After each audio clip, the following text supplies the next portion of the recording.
Alors, maintenant, on va passer à une autre chose. On va aller maintenant créer un deuxième contrôleur qui concerne seulement l'entité student. Donc, je clique avec le bouton droit et je choisis nouvelle classe. Je l'appelle student controller. Comme ça. Finish. Ensuite, je dois faire quoi? Je dois définir que c'est une classe controller. Voilà. Avec rest controller. Comme ça. À l'intérieur de ce contrôleur, je commence à définir les API. Donc, l'objectif de ce contrôleur, qu'est-ce qu'il va contenir? Il va contenir 4 API. API pour ajouter un student, API pour récupérer tous les students, API pour modifier un student et API pour supprimer un student. Et si vous voulez bien, on peut ajouter une 5e API pour récupérer seulement un seul student par son ID. D'accord? Donc finalement, on va ajouter 5 students. Donc, la question qui se pose maintenant, ajouter un student, on va l'ajouter où? On n'a pas encore commencé la base de données. Ça veut dire on va créer seulement une liste. Hein? Vous avez déjà fait les array lists. D'accord? Je vais utiliser maintenant array list ou bien hashmap ou bien ce que vous voulez. L'essentiel, il faut créer une collection. Donc regardez avec moi. Donc ici, je vais faire quoi? Je vais mettre une liste comme ça. Et regardez, une liste de quoi? Hein? C'est une liste de students. Regardez, il me propose le type. Hein. Il me dit, donnez-moi le type des éléments qui vont être enregistrés dans cette liste. Et moi, j'écris students. Ça veut dire que ça, c'est une liste de students. Je vais l'appeler, par exemple, students avec S majuscule, avec S. Hein, égal à new quoi? Array lists. Tout simplement. J'importe student depuis la classe, à côté la classe, bien le package entity. Et voilà. D'accord? Alors, ça c'est notre liste. Maintenant, on va ajouter, supprimer, modifier et récupérer à partir de cette liste. Alors, on va créer d'abord notre première API qui concerne l'ajout. Alors ici, je fais quoi? Arrobas. D'abord, pour récupérer la liste de tous les students, qu'est-ce que je dois faire? Get put ou quoi? Hein? Non, quelle méthode? Get ou post? Hein? C'est get. Hein? Donc je vais mettre get mapping. Alors, j'appelle quelle ressource? La ressource student. Ensuite, on fait quoi? Hein? La méthode. La méthode public. Oui, public quoi? Hein? Ça retourne quoi? Je veux récupérer. Je récupère quoi? Un objet student. Ça veut dire un seul? Plusieurs. Ça veut dire une liste de students. Je récupère une liste de students. Voilà. Ça, c'est le type de retour. C'est ça le type de retour. Et maintenant, la fonction, je vais l'appeler get all students, comme ça. Entre parenthèses, je donne rien, parce que j'ai pas de paramètres. Et ensuite, on fait quoi? On fait un return quoi? Exactement, c'est this.students. C'est-à-dire, cette fonction, qu'est-ce qu'elle fait tout simplement? Il me récupère une seule chose, c'est les students qu'on a déjà déclaré en haut. C'est bon? Parfait. Alors maintenant, je commence la deuxième API qui permet d'ajouter. Donc, je fais quoi? Quelle méthode? Get toujours? Non, c'est post maintenant. Post mapping. Et à l'intérieur de post mapping, j'appelle quelle ressource? Hein? Toujours student. Voilà. Vaut mieux de les écrire en minuscule. Et là, je déclare la méthode qui renvoie quoi? Si on veut ajouter, est-ce que c'est obligé de renvoyer quelque chose? Non, c'est pas obligatoire. Mais, par convention, on récupère, ou bien on renvoie l'étudiant qu'on a ajouté. J'ajoute un étudiant et je le renvoie. Peut-être que je veux l'utiliser. Donc, je mets ici students et add students. Parfait. Ah, pour l'écriture, c'est bon maintenant? Ok. Alors, ça c'est post mapping students, j'ajoute un student. Ensuite, c'est la fonction add students. Est-ce qu'elle doit prendre quelque chose en paramètre ou non? Non? Mais qu'est-ce que je vais ajouter? Donc je dois ajouter un student. Là, vous avez dit quoi? Les champs, ça veut dire l'ID, le nom et la note.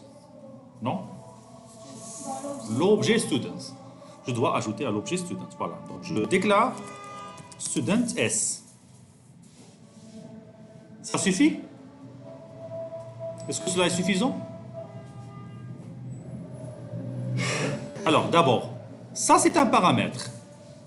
La valeur de S, il vient d'où? Bah, c'est ça, student. Il a un ID, nom et note. Donc ces données viennent d'où? Mais l'entité, c'est juste une classe. Où on va écrire les valeurs? Hein? Non? C'est dans quoi? Le constructeur? Non. Alors regardez, ça c'est la classe, bien ça c'est l'API qui permet d'ajouter un student à la liste. Les valeurs des propriétés de l'étudiant, elles viennent d'où? Non. On ne parle plus de la base de données maintenant. Notre base de données c'est ça, c'est cette liste-là. C'est ça notre base de données. On veut ajouter. Ah, l'utilisateur. Voilà, c'est l'utilisateur qui est saisi. L'utilisateur va saisir les données où? Hein? Exactement, au Postman. Donc, il va les saisir comment? Dans quel format? JSON. Voilà, donc ça veut dire que je vais aller vers Postman, je saisis les données sous format JSON et je clique sur Envoyer. D'accord? Parfait. Donc, l'objet student écrit sur Postman, il sera envoyé sous quel format? JSON. Et cette data, cette donnée JSON, elle est incluse où? Dans quel objet? Dans l'objet requests. HTTP requests.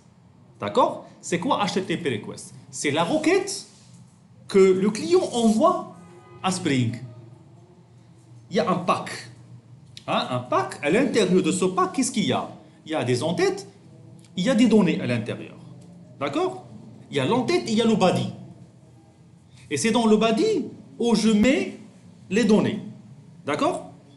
Donc, comment je peux dire à Spring de récupérer le corps de la requête? Hein? Exactement. Donc, je dois définir ici quoi? Arrobas request body. Alors, pourquoi j'ai défini la notation request body? Pour que cette API, s'il veut récupérer le student, le body objet HTTP requests. On ne le voit pas. On ne le voit pas. C'est bon? Donc, ensuite, comment je peux ajouter le S, sachant qu'on a déjà le S? Donc, je vais aller vers students. Students, point. Je peux faire un add, tout simplement S, point virgule. D'accord? Et finalement, return S. C'est tout. Alors, qu'est-ce que vous remarquez? Maintenant, J'ai récupéré le S à partir de la request body, de la requête. Et ensuite, j'ai ajouté le S à quoi? À students, à la liste. C'est bon? Et finalement, j'ai récupéré. Je peux tester, hein? Je peux tester, regarde. Pour tester, il faut démarrer.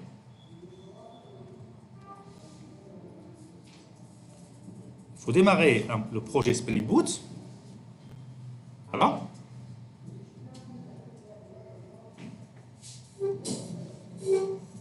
Alors, il m'a dit qu'il y a une erreur quelque part.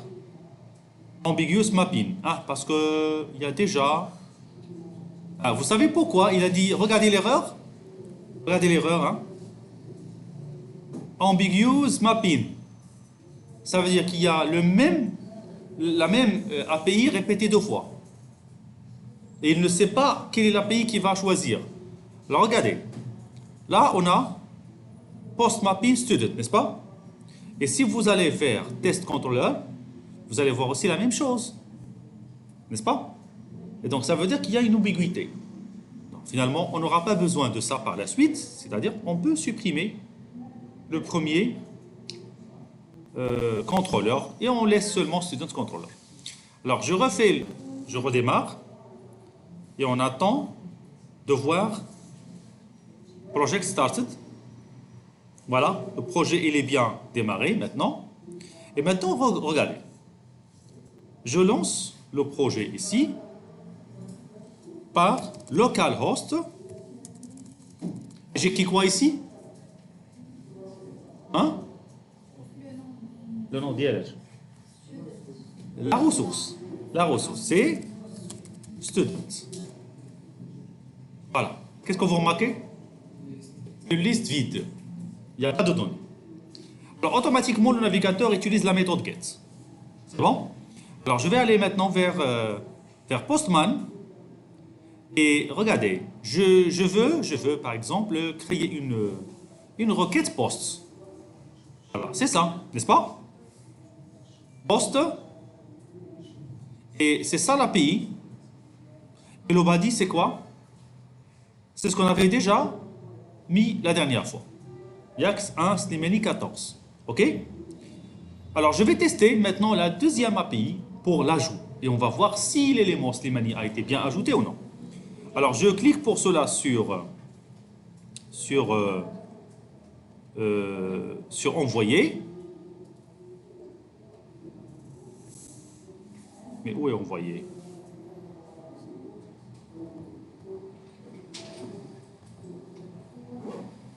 Ah, donc il faut passer par là. Oui.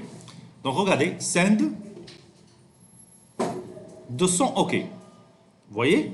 Qu'est-ce qu'il a envoyé? Ah, il a renvoyé ça. Hein. Je dois aller voir le... Puisque normalement je ne peux pas voir ici. Hein? Ça c'est le body. Bah, sinon je peux aller voir ça dans le navigateur. Regardez, j'actualise. Et voilà, vous voyez Slimani. Alors je vais ajouter encore une deuxième personne. Rani. Ah pardon, ça c'est ce qu'on a renvoyé. Hein. Je descends.